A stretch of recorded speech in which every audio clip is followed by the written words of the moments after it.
अमरनाथ 53वी आज वार्षिक सर्वसाधारण सभा कारखान्याची झाली, काय सांगाल? गडिंग्लज साखर कारखान्याच्या 53व्या सभेत एक पात्री झुंडशाही जर कशाला म्हणायची असेल तर कुठल्याही पद्धतीचा विचार न पाचार करता की समोर लोकांनी दिलेले 8 दिवसापूर्वी जे प्रश्न दिलेले होते त्याची उत्तरं सुद्धा न देता सभा संपवण्याचा हा गडिंग्लज साखर कारखान्याचा आजचा हा दिवस हा कलंकित दिवस म्हणावा लागेल। त्याचं कारण इतकं कलंकित दिवस म्हणण्याचं माझं एक मत असेल की ज्या आप्पासाहेब नलवडे साहेबांनी जो सहकारी साखर कारखाना उभा केला, ज्या विचारानं की गडिंग्लज तालुक्याच्या जनतेच्या ऊस उत्पादक सभासदाला चांगल्या पद्धतीचा दर मिळाला पाहिजे, त्याचबरोबर गडिंग्लज तालुक्यातील त्या काळातल्या आज 53 वर्षापूर्वीचा दिवस जर विचारात घ्यायचा झाला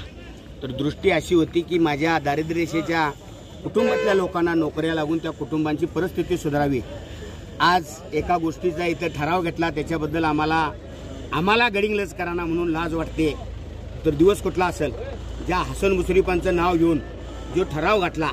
हा दुर्दैवी ठराव म्हणावा लागेल। त्याचं कारण इतकं की ज्यावेळी कैलासवासी श्रीपतराव शिंदे साहेब चेअरमन असताना हा साखर कारखाना ब्रिक्स कंपनीनं ज्या दिवशी चालवायला घेतला आणि त्यावेळी ब्रिक्स कंपनीनं चालवाय घेऊन ज्या पद्धतीनं संचालकांना पैसे देऊन किंवा इतर गोष्टीने फितूर करून की कारखान्याचे जे आज रिटायर कामगार जे आहेत ह्या रिटायर कामगारांची वस्तुस्थिती जर विचारात घ्यायची झाली तर ब्रिक्स कंपनीनं कुठल्याही पद्धतीची न नोंद केल्यामुळं त्या दिवशी जो रिटायर झाला तो आजही रिटायर जो व्हायला लागला। किमान 1000 ते 1200 कामगारांचं जर सगळ्यात वाटोळं पहिलं करण्याचं काम जर कोणी केलं असेल तर ते ब्रिक्स कंपनीच्या करारामध्ये झालेलं आहे आणि तो ब्रिक्स कंपनीचा करार कोणी केला असेल तर हसन मुश्रीफ साहेब यांनी तो ब्रिक्स कंपनीचा करार केलेला आहे। आज आम्हाला अशा पद्धतीचं वाटतं की 2021 साली की कैलासवासी श्रीपतराव शिंदे साहेब आणि आम्ही सर्व संचालकांनी बाळकृष्ण परीट साहेब असतील, संभा नाईक असतील, आमच्याबरोबर मोरे मामांच्यापासून सर्व संचालकांनी जो प्रयत्न करून जो कारखाना सभासदांच्या मालकीचा चालला पाहिजेत म्हणून ठेवी गोळा केल्या आणि त्या ठेवी गोळा करून आम्ही की 72 दिवसात 72,000 टन क्रेशिंग करण्याचं काम केलं। पण त्याच्या पुढचा सीझन की जे डॉक्टर शापूरकर म्हणून जे चेअरमन झाले त्यांनी मात्र रासरोसपणे तो सीझन बंद केला। आज या संचालकांच्या बाबतीतला जर विचारात घेतला की गेल्या 20 दिवसापूर्वी जे संचालक म्हणत होते की 55 कोटी रुपये जो भ्रष्टाचार डॉक्टर शापूरकरांनी केलेला आहे आणि त्या भ्रष्टाचाराचं हे आम्ही म्हणत नाही तर त्यातले जे संचालक ज्यांनी आज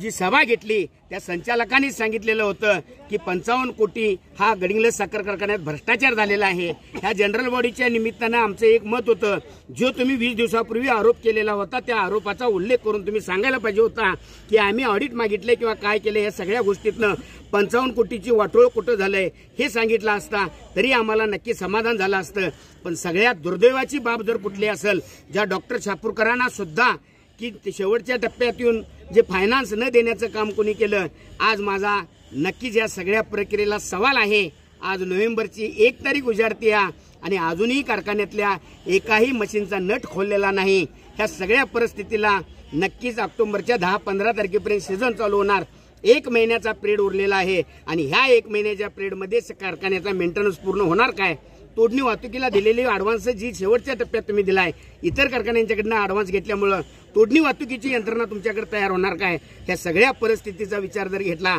तर 2024-25चा जो सीझन आहे हाही सीझन की गेल्या वर्षी ज्या पद्धतीनं 1,32,000 टन गाळप केलं, हाच पद्धत आणि हाच दिवस उजाडण्यासाठी माझा स्पष्टरित्या सवाल असेल KDC बँकेचे चेअरमन जे आहेत ह्या चेअरमनांनी जर कर्जच द्यायचं होतं तर 4 महिन्यापूर्वी जर या साखर कारखान्याला कर्ज दिलं असतं तर ह्यो दिवस उजाडला नसता। 1 महिना शिल्लक असताना तुम्ही कर्ज देताय आणि मग म्हणताय तुम्ही कारखाना चालवा। तांत्रिक बाबीतून विचारात घेतलं तर येणाऱ्या सीझनमध्ये सुद्धा क्रशिंग नक्कीच कमी प्रमाणात होणार आणि परत कारखाना तोट्यात जाणार। पूर्वीचे 55 आत्ताचे किती 40 काहीतरी एकूण जर 100-125 कोटीच्या आसपास ह्या डोहात घालण्याचं काम कोणी केलं असेल तर माझं स्पष्ट मत आहे ह्या सगळ्याला जबाबदार इथले संचालकांच्या बरोबर हसन मुश्रीफ साहेब तुम्ही आहात। ह्या गडिंग्लज साखर कारखान्याचं वाटोळ जर कोणी केलं असेल, जो रिटायर कामगार असेल, चालू कामगार असेल आणि सभासद असेल, ह्या सगळ्यांचं पाप जर कुणाला लागणार असेल तर त्या हसन मुश्रीफ साहेबांना लागणार आहे। त्याच्यामुळं आज ज्या जनरल बॉडीमध्ये